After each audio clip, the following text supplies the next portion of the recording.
Aurelius rises with the sun to meet his patron, Cassius Flavius Otho.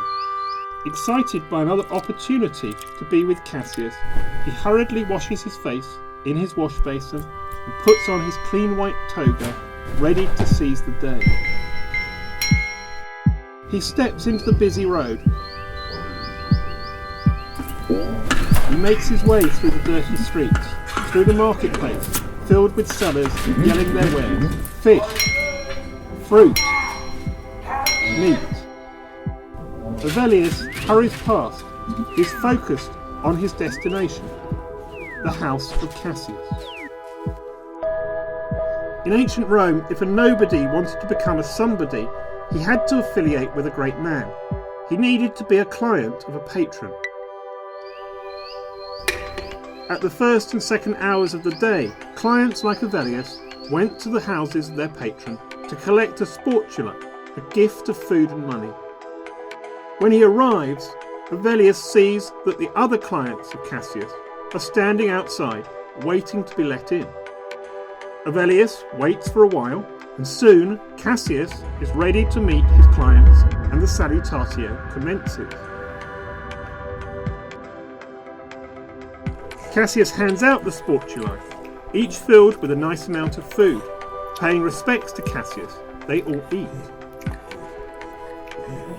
Aurelius speaks with Cassius about many different subjects, ranging from ideas for a job to money saving. Cassius always gives excellent advice, just like Aurelius had been told by his father. A client would stay with his family's patron for a long time, just as Aurelius's dad had, and then his son would take his place.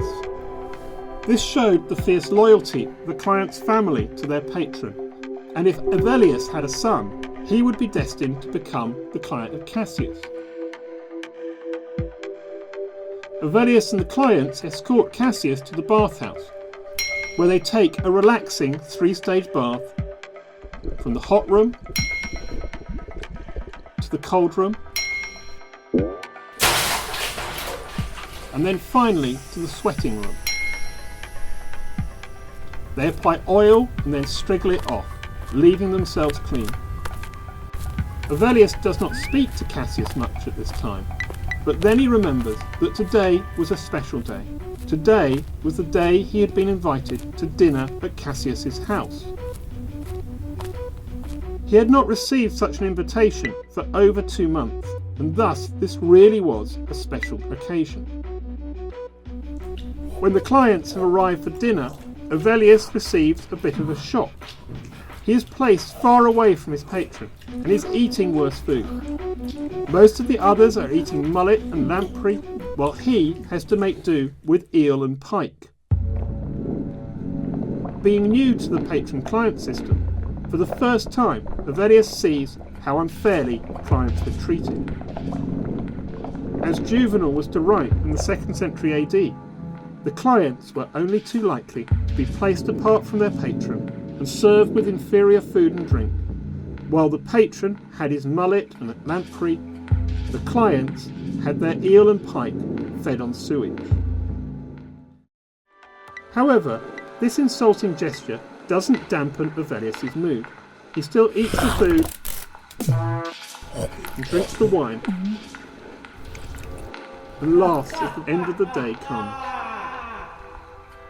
In the morning, he will get up and copy his day again, minus the dinner.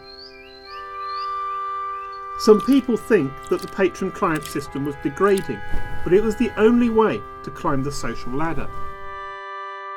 Over the years, the system changed. Clients rarely got to speak to their patron, and the sportula contained just a small amount of money rather than food. The client may not even have liked their patron, and they were often only after what they might get from him. This is a day in the life of a Roman client.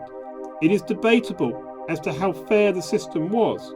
Perhaps you need to think this one through and to consider what it would have been like to have been a client in ancient Rome.